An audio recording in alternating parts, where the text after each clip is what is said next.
Hello, Tony Rodriguez.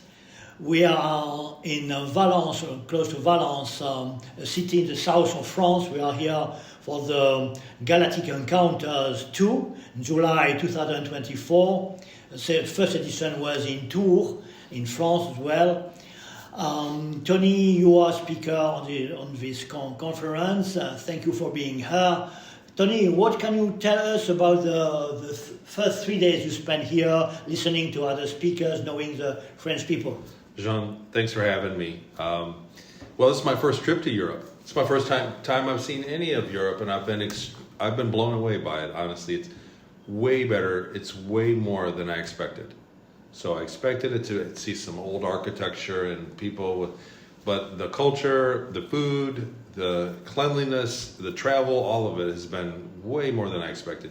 This conference has been like one of the. I go to a few conferences. I don't want to say I go to tons of them, but I've been to a dozen or two, and this one's really first class. It really is. Everything's taken care of. We have security. The crowd is up to speed. They're very cerebral. They're a very smart crowd. They understand what we're talking about. And I was well received my first performance. So I was, as an American, you never know if you're going to be really going to throw tomatoes at me or what. And so I had a lot of gratification with, they were well received, and there was an outpouring of love, and so it was great. So it feels good to be here. I don't know, you know what I mean? Like if it's appropriate or not for him to invite me back next year, but if he did, I would jump at the chance because I'm just in love with the place. I'll come back to Europe regardless. Great. First trip won't be the last.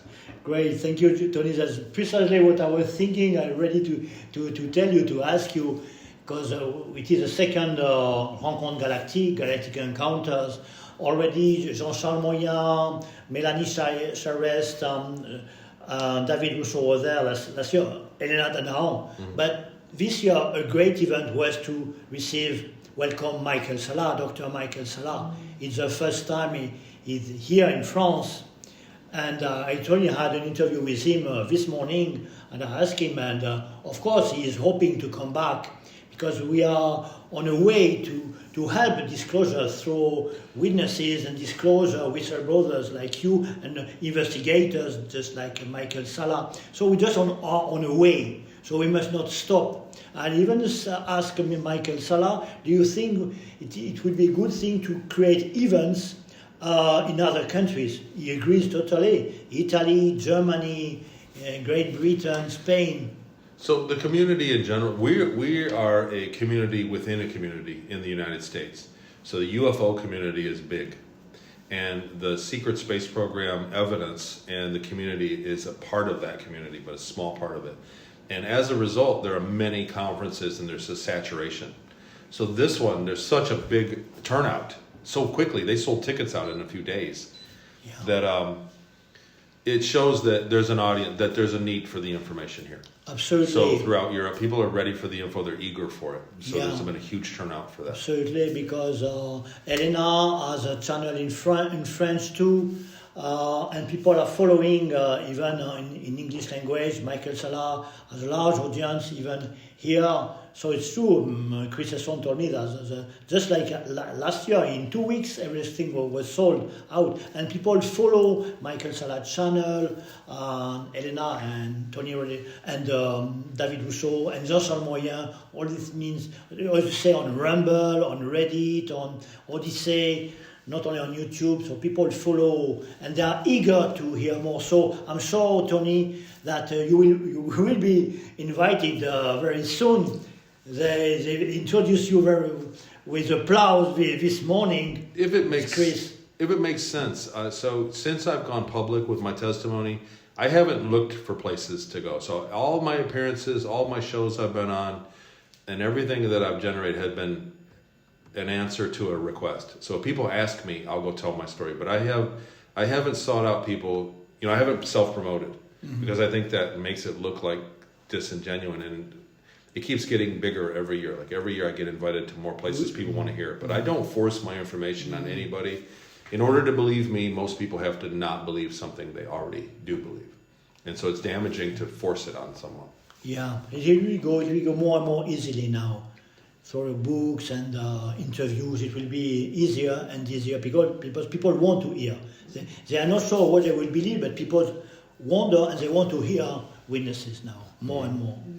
They are fed up of lies and suppression. How did you get to know Michael Salla, Tony? So in 2015, I had been watching. So my whole life, I was abducted when I was 10 years old by ETs in my gray and a reptilian, several reptilians and a gray in my bedroom when I was 10 years old in April of 1982. 82. My whole life, I remembered the original abduction, but not the rest of the memories were hidden, were suppressed. And every few years, I would search ufology to try to find something that made sense of my memories, and then I'd find nothing, and then just go back to my life. In 2015, they were starting to come out with the secret space program information. I went, oh my God, that's what happened. And it was a coincidence that in April 29th or April 30th of 2015, I got an MRI scan of my head. And about 10 days after that, I stumbled across the Randy Kramer interview that Dr. Sella had done. And he explained that they take people and keep them for 20 years and then age regress them and put them back to the same night. And all the memories that I'd had that were fragmented didn't make sense because I thought, when did I have a job? I had a job, I had a career during my abduction. And it just didn't make sense, those memories. When could I have had that? Because I've had my whole life that I can think about, and then my regular life of school and working and a family. And then when he explained that it was all in one day, and I went, oh my God, that's what happened. And the first few days, the memories came back in big chunks of years of memories where once I accepted the fact, they all came. And I didn't have anybody to reach out to. I wanted counseling. I was in a bad way mentally. I was in a very bad way. And I knew counseling, like I got in the phone book and I wanted to find a counselor, and I thought they're just going to medicate me and think I'm crazy. And I wrote an email to Dr. Sella, and he replied. And we had a back and forth for the better part of a year through phone calls and email. And I described a lot of the things that other whistleblowers have come out and said after the fact, and he's a witness, so it's very important, the timing of it all. But after about a year, he was able to come up with evidence, things that I said to him privately, that other people said to him privately after the fact that were validating. And so it made him, he had ammunition to believe me. And so in September of 2016, I did my first interview with Exopolitics in Mount Shasta, at the Mount Shasta conference. And after that, people just started inviting me on their shows, and one thing led to another. People begged, I don't want to say begged, it's a bad term. People were eager for the book. Please write a book. I heard it all the time. It took me 6 years to write Series Colony Cavalier. It was very painful. And after that, we wrote Project Star Maker the following year, and the year after that, I've written Beyond Sight, my third book. So they've been well received. They've been successful. Thank you. You're talking about Randy Kramer. We don't talk so much about him now. What do you say about? You said it was very important for you to come forward. It helped you. So. Absolutely. I've interviewed Randy on a few occasions. I've been on shows with him alongside. I'm very honored. His testimony is very groundbreaking. And the timeliness, if it wasn't for Randy Kramer, after all of the legalities, there were other whistleblowers that came forward that seemed to bury the information by lawsuits. And if it wasn't for Randy saying it when he did, the entire subject matter of the 20 and back and the secret space program may be buried legally by now. So Randy really stopped that from happening. Great. Where is Randy Kramer? Does he take part in congresses, in conferences? Yeah, well, he's got his own thing. Years ago, his website was earthcitizenconsulting.org. I think it's a different thing now. I know he teaches psionics, he calls it, a military version of psionics. Okay. And I believe he's in the Arizona area.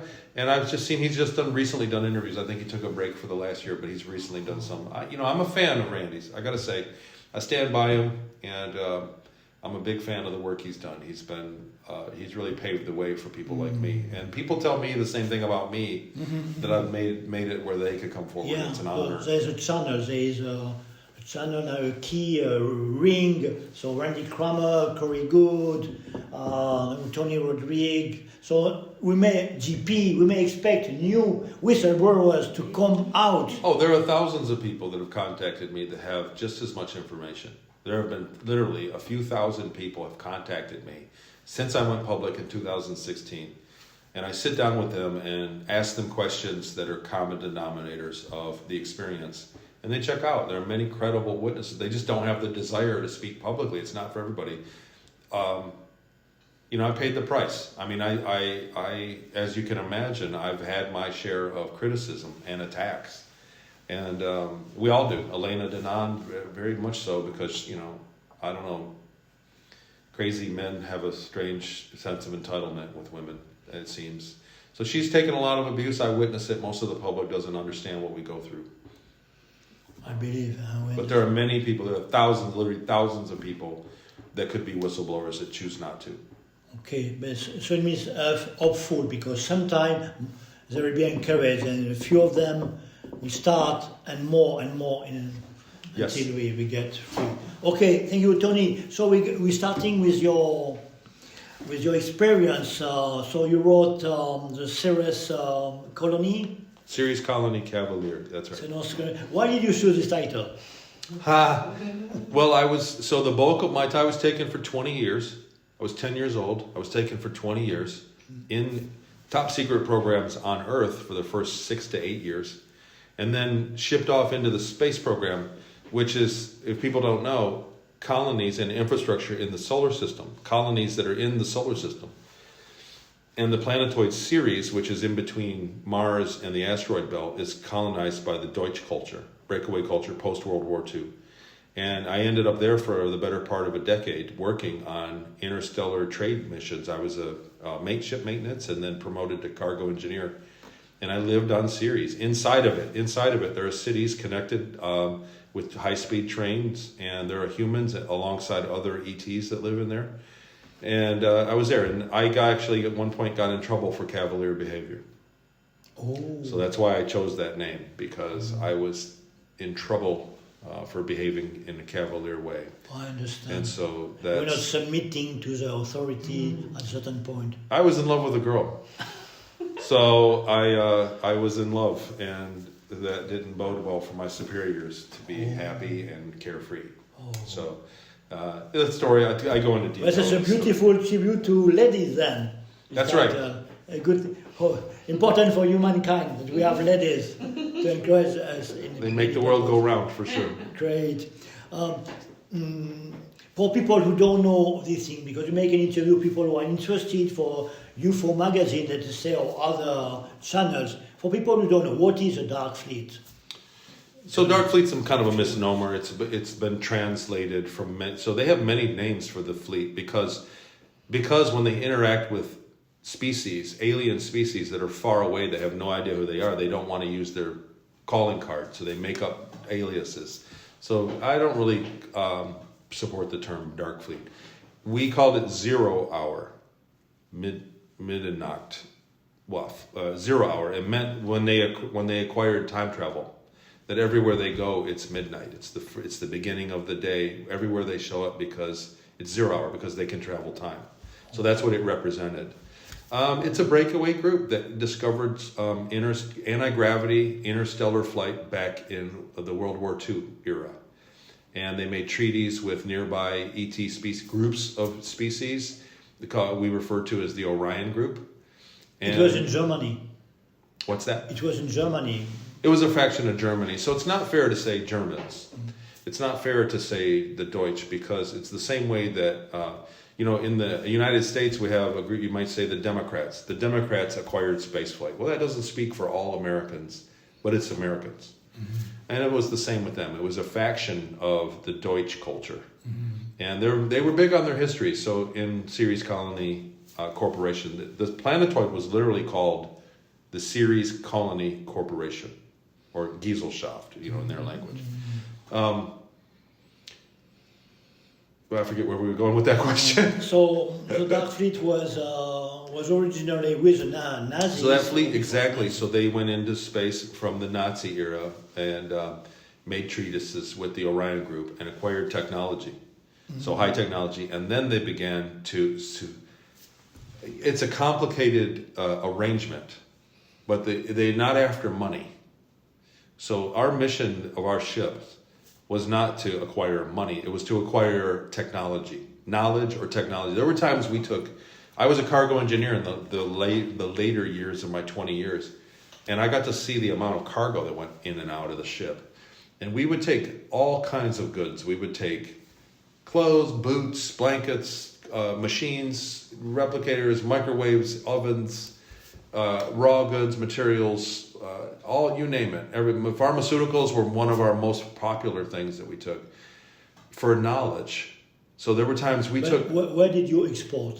To other solar systems? All over the galaxy and to nearby galaxies. We had access to 18 nearby galaxies. And all over our galaxy. So, and it was it was not a long voyage. We were always home for dinner. Okay. So that's how in space flight is instantaneous at that level. With the technology that they had, we could instantaneously go to the other side of the galaxy, spend the day, and come home at the same time we left. Impressive. They would trade. There were times we took 3 or 4 loads of cargo, tons and tons of cargo, and we were paid in a math equation, because it was technology. So that was our mandate, was to acquire technology by any means necessary. We stole, they would force it. There was by any means necessary to advance their technology to compete with the nearby extraterrestrials. So that's the name of the game. And in between the colonies as well, they compete with each other. The Luna colony, the Mars colony, the Ceres colony, the Saturn colony, the Tethys colony, on and on. So they're in competition for technology in a big way. Okay. When you were in the system, you could not be aware of other secret space program. You could not be aware of the Solar Warden or the Galactic because you were inside the... We were aware of some of them. So I was essentially slave labor. So I was a non-citizen of Ceres colony. I was an import. And so I was considered slave labor. I did not have my own phone. I did not have my own access to the internet there. And they had high technology. There was news, there was sports, there was their own internet. And it showed, and it had access it did show, we did know about Solar Warden and other programs and what happened. There was a news. There's an interstellar, like a solar system level news that they were aware of, and I would hear it secondhand because I didn't have access to a device. I wasn't allowed to have a device. And so I would hear people talking about it as we worked through the day.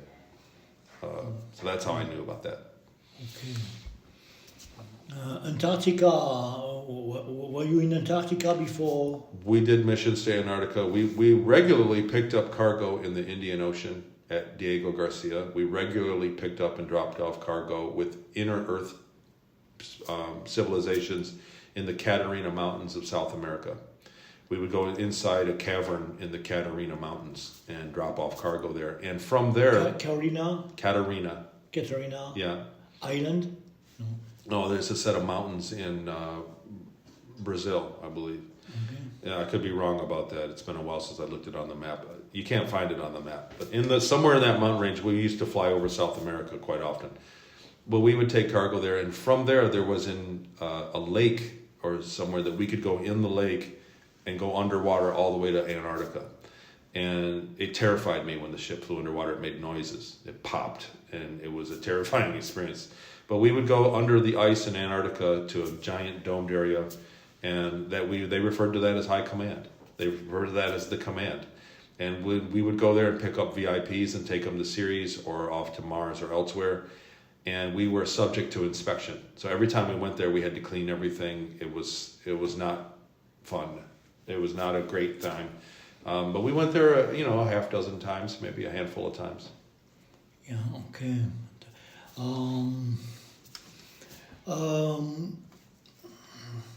I will ask you later about what happens currently, because according to Elena and to Michael Sala, since 2021, an intergalactic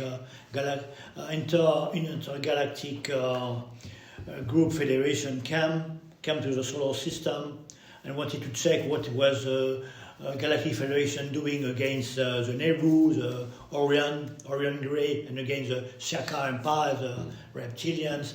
And according to what we understand from Elena and Michael Sala, GP witnesses, Antarctica has been freed from the Grey and reptilians, and also Ceres, and also part of Mars. So what can you say about this, the current situation of the Dark Fleet, for instance? So, to be fair, I have no confirmation. Right? Yeah. I wish I did. I would love to go back there as a free man, as an adult. Not in this 20 years back program anymore. So. That's right. I was out in the year 2000. So right around the year 2000. It's a long story. It adds up to 18 years, but there were missions where I was going back in time, and it chopped 2 years. It's a long story. But right around the year 2000 was when I was returned.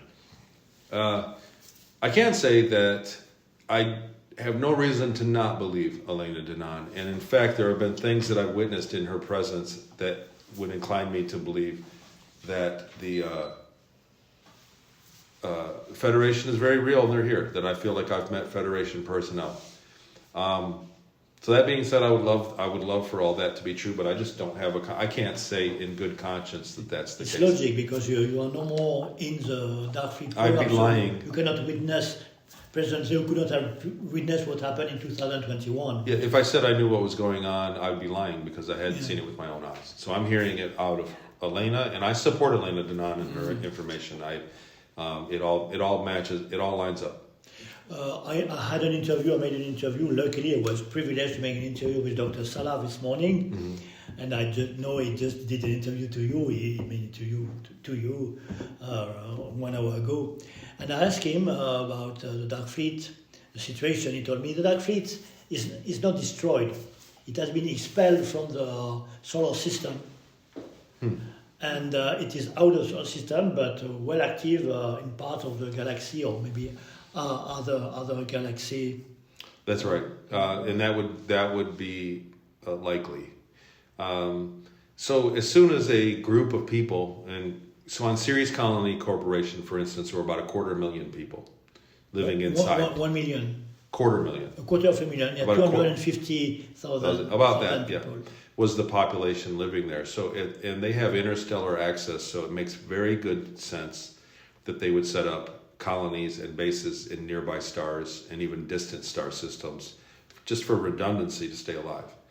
And that's everything that I remember would support that. Yeah. And so it makes it very hard for them to be dispersed. Michael Salas says that now the colony in Ceres is free. It is a city, it is a community, but it's free from the reptilians and the Nazis and the Greys and the bad. Like I said, I wish I could confirm that. It would be great to see Tony get to a spaceship with the Galactic Federation and see Ceres and show Elena and Jean-Charles, here I was wearing a collar, here I was forbidden to go, and I know these places. Yeah, it would be wonderful to go back there. We hope so. You can give some closure. Your account, for that. Okay. Okay. You wrote your book, The Ceres Colony Cavalier. Can you say a little word about this experience in childhood? You said, okay, the abduction. I read the story. What about Peru? What can you say? What was this weird experience? I still don't understand. I am a translator of Spanish, and I am a judicial translator, so I know quite a few about narco trafficking through legal translations. So there's been some good evidence, really. So it was that. Okay, so I'll try to do it, sum it up so that... What is the correlation between narcos, the military, the Illuminati? So what happened was they were trafficking unrefined cocaine paste from a town at the time was named Puerto Tawantinsuyo in the Madre de Dios region of Peru. In the which region? Madre de Dios, the Mother of God. The Madre de Dios River. Yeah. So the laboratories in the woods would harvest, and I found, and when you go and look, when you look up the mountainside, upriver, it's actually the densest place that coca grows naturally. So after the fact, I went, oh God! So it's exactly how I remember. But the laboratories in the jungle would produce a small amount, and they would put it on boats and bring it into town. And after a month, they would have a plane load, and they'd load up the plane and take it to Santa Marta, Colombia. I know Santa Marta. I know Colombia. Yeah, that little the runway, the ocean is on the north side of it. You'd come in and you it could is see to the the ocean. Caribbean coast, the Atlantic coast. Yeah. Se llama in Spanish say El Caribe. I remember. It's a very hot town, one of the hottest cities in Colombia. Yeah, it was hot. It was super hot when we were, that's right. Wow, they'd open the door and unload it, and it was super hot. Now, okay, but they would take it there, and they lost a plane. One of the planes crashed. They don't know what happened to it. They never found it. So one of the plane loads went and crashed, and so they got another plane, which was a C-46 Commando, and me, and they had to pay for me. They were paying whoever was. And I was trained, and I found that through this book, Beyond Sight, that it was in between Project Grill Flame with the Army INSCOM What do you call it? Project Grill Flame and Project Center Lane, that were Army INSCOM and CIA projects with subcontractors, and that I was privately owned and taken after that and shipped to Peru. You mean this is a remote viewing program? And psychoenergetics, so yeah, it encompassed more than just remote viewing. But yeah, I was a seer, a brujo. But Tony, I started reading for some of the book, but you were 13 years old or 18 years old. I was 11. So you had this gift, these abilities at this age? It wasn't a gift or abilities; it was forced on me through trauma-based mind control programming and protocol, and they would drug me. They would bring me to near death, and they would give me a drug, an IV, on the plane. We would take off with a shipment of cocaine. I got an intravenous drip, a bag, and they'd add a drug to it, and I would lose consciousness. And while I was under, they could ask me questions, and they got accurate answers. Are there police waiting for us? They got lost in the weather, and I told them what direction to go, what altitude to fly at. So it was a security system for them. It was like better than a radar. And that was for 2 years that I was there and doing that. Now the town has a different name. But I want to say this, the Narcos, I did a show like this, similar for YouTube 2 years ago for Latin America. And two Peruvian pilots were guests on the show.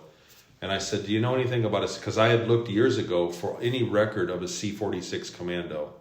I remember the airplane specifically. It had a small window in the front. There's a unique window.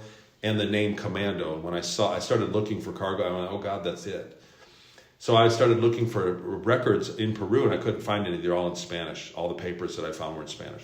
So I asked these guys in a live interview, do you know about a C-46 Commando? And he said, yeah, that was in Puerto Maldonado, which is right next to where I was. It's where they kept the plane housed. Okay. They'd pick us up in the jungle, and we'd go. And he said, we confiscated it in the war on drugs from the Narcos in 1990, and it's in Pucallpa. Okay. And you go on Google Earth, and I found the exact plane, and it's the long-range variant, and it's there in Pucallpa. And it was 7 years after I went public with my testimony. So I called it out first, and I found the plane that's in Pucallpa at the bottom of the runway. Did you travel there? Not yet, no. So I'm trying to learn Spanish. They're pretty... So in the river regions, so if I were to go to that town, there's illegal gold mining going on and the drug trade. And if you go there as a gringo and you're not fluent in Spanish, you can be killed. Oh, yeah. So they don't let gringos in there, and that's why I haven't gone. Peru's the only place I haven't gone. Mm-hmm. And so I would love to go back. I would love to go back there. During my 20 and back. You could write a new book there. I considered it home. You could tell your story of 2 years, what you have been in the same place. Oh, it is a condor. It's a scarlet-winged macaw, and that's their symbol on the town. When you go to the city there, it's all over it's painted on the town square. It's their bird. Okay, it's Peruvian. Mm-hmm. The scarlet-winged macaw. Yeah. Okay, so you were 13 years old. I was there from the time of 11 years old to 13 years old in Peru. That's right. And they put that to identification for identity? No, I got that to remind me of. That was home to me. It was the time that I was in Peru I was treated the most like I had a family than any other time. They're very loving. Even, it sounds like a bad place that there's cocaine and illegal gold mining and murder, There's no police, there's no law enforcement there to be heard of. But overall, the people there are very loving. They're very wonderful people, and they have freedom. And so that's why it sounds bad. They have the freedom to do things, to do their own justice, and to make money however they can, which is being taken advantage of by the gold mining industry and the cocaine industry. But they're very warm-hearted people. I considered it home. You meet them. I read when you talk about Manuel. Yes, that's right. He was the only guy in the village that spoke English. So he was stuck with me. He hated it. He did not want to have a 10-year-old, a young kid. And then we became friends towards the end. Do you think you may find him again? He may very well still be alive. That's right. And I've looked. They have an internet presence there. So yes, it's easy in America to learn Spanish. There are so many people speaking Spanish. I tell you, I've been working on it a little at a time, and I'm terrible at languages. There's a gift. There's a real gift to learning languages. No. You know what you do? You have to go to a place in California where there is a Spanish-speaking community, or to Florida where there are Cubans. You come with your lady, you say, okay, we stay in 2 months, we are not saying a word in English, and we talk only to the Cubans. For the 4 days, I will not understand anything, but on the 4 next days, I will start it to understand. Yes. That's the way. That's immersion. 2 days, you don't understand anything. The 3rd day, my brain starts to work. Let's go to Peru. Huh? I'm ready. Great. Yes, I don't want to ask you about Seattle because it's so heavy. Seattle's very dark. It's hard for a lot of people to get their head around, and sadly, there's a lot of evidence around that as well. So I went back there since then. Have you read William Tompkins' book? No. I would love to. It's selected by extraterrestrials. I would love to read that book. And William Tompkins reached out to me about 3 months before he passed away, and he wanted to compare my memories of the ship I worked on with his. He had blueprints of ships that were designed for the space program. Have you put that in your book already? No, I haven't mentioned it. That's very interesting. But he contacted me, and we were trying to set up a meeting, and then he was in poor health, and then he passed away. I was very disappointed. I think his work is some of the best as far as evidence for the secret space program. Yeah. So William Tompkins, if it wasn't for him, we wouldn't have the official accounts. And then the 20 and back technology, the age regression technology, his account of that is very important. He knew about these programs, of course. Oh, and he has paperwork around the research and development of it. So he knows that certain pharmaceutical and medical corporations in America were given the knowledge of drugs that could reverse aging. And since then, we've seen articles posted in medical papers saying that it's possible to the medical papers, that there is a reset switch in the cellular DNA for humans that we could possibly be age regressed 10 or 20 years. So the science is there from a different perspective. He's not the only one suggesting it. Oh, so that was the secret space program. He passed away in 2017. I watched the program, the MUFON Congress, the MUFON Conference 2017, and he was there with Michael Sala, with Corey Good, and he passed away 2 months after. He was a major speaker, 2017. Yeah, it was right then. People don't talk about this MUFON conference now, but it was a great event. And many people from MUFON have resigned. I know a director of MUFON from the state of Washington, James Clarkson, told me he resigned because he don't believe in the secret space program. To him it was crazy. There is a lot of pushback. So I've heard many horror stories of MUFON really attacking people that have come forward with not only secret space program information, but abduction experiences as well. Or filling out the MUFON and having an investigation, nothing happening, and then just disappearing. In my local area where I live in Michigan in the United States, and a man named... Great Lakes. The Great Lakes State, that's right. And I love to see that. I know David Jacobs, who lives in Chicago. Oh yeah, okay, yeah.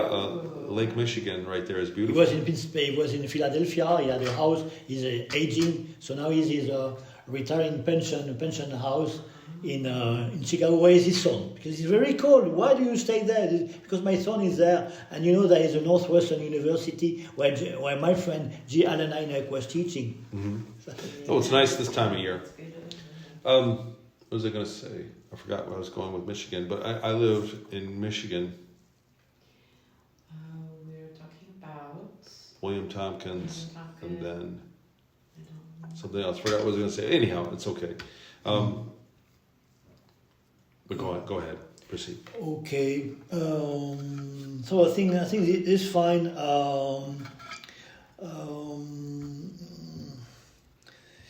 What about Ares Prime?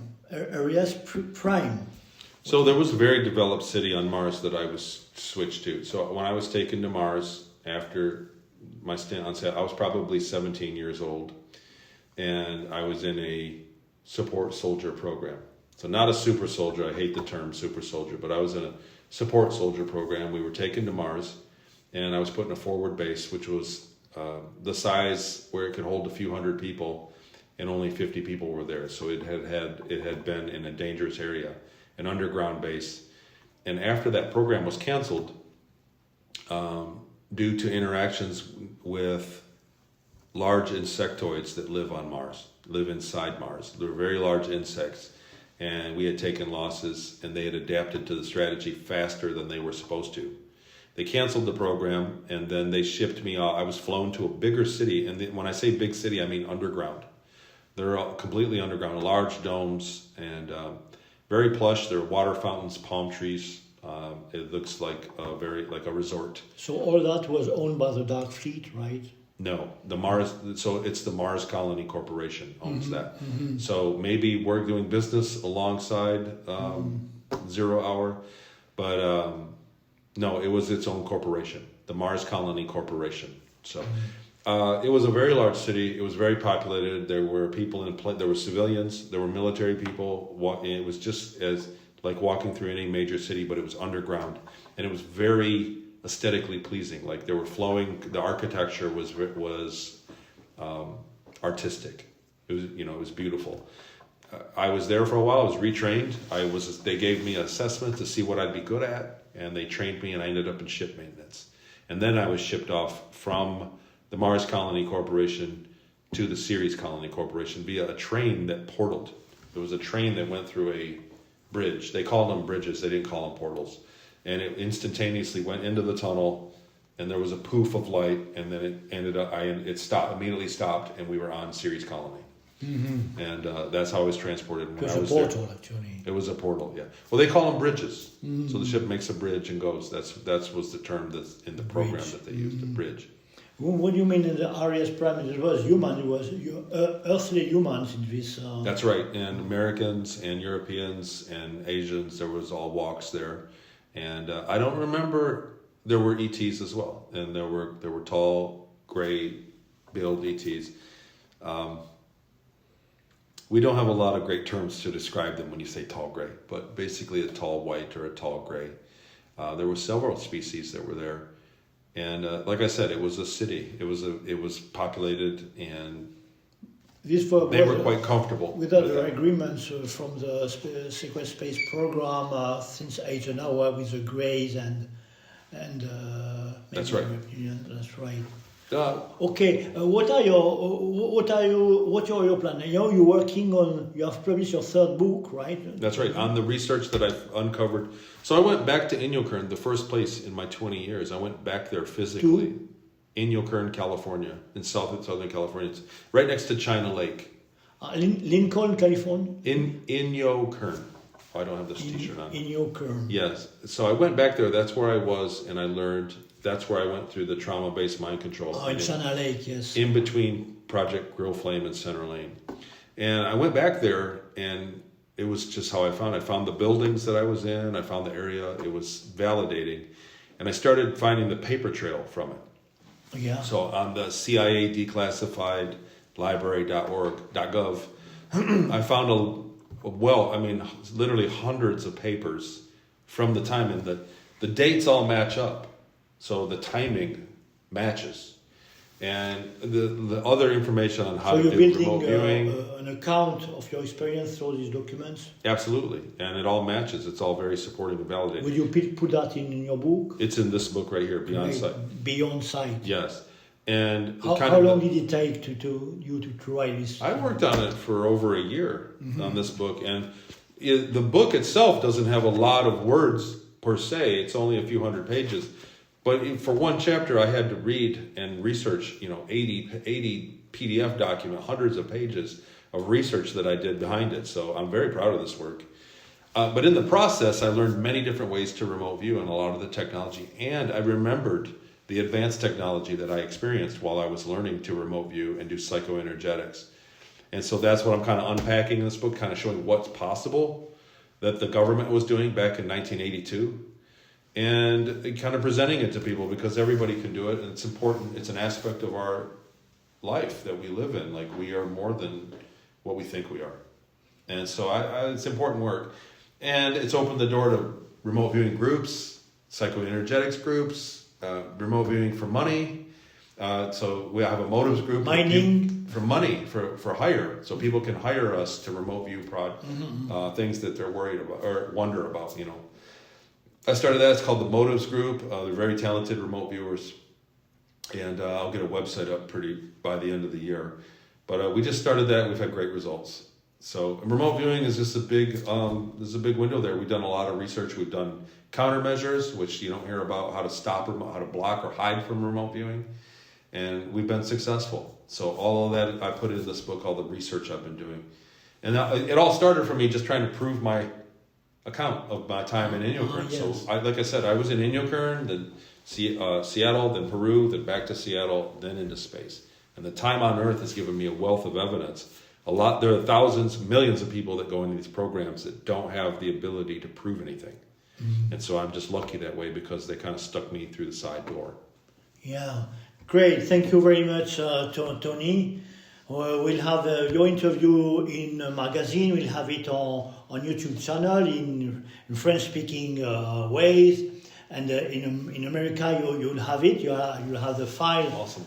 Great. And I hope we will have other interview to explain more of your experience, for instance, remote viewing, which is a very good prospect after all the trauma you have going through. I'm very happy to help in any way I can. I think that it's very important for people to understand that these things exist. That the life we live right now, there's just a lot more than what we are aware of. And like I said, I am covered in things like even in our own abilities. So I'm very happy to answer any questions when they come. So I'd love to do more. Great, thank you very much, Tony, and enjoy the end of the conference here in Valence. South France is amazing. I'm in. And we hope to see you back with your very nice wife who is present with us back to France. And I hope you will give speeches to other countries in the world and first in Europe. Like I said, I'll speak to whoever asks. So yeah. Good afternoon. Okay. Au revoir.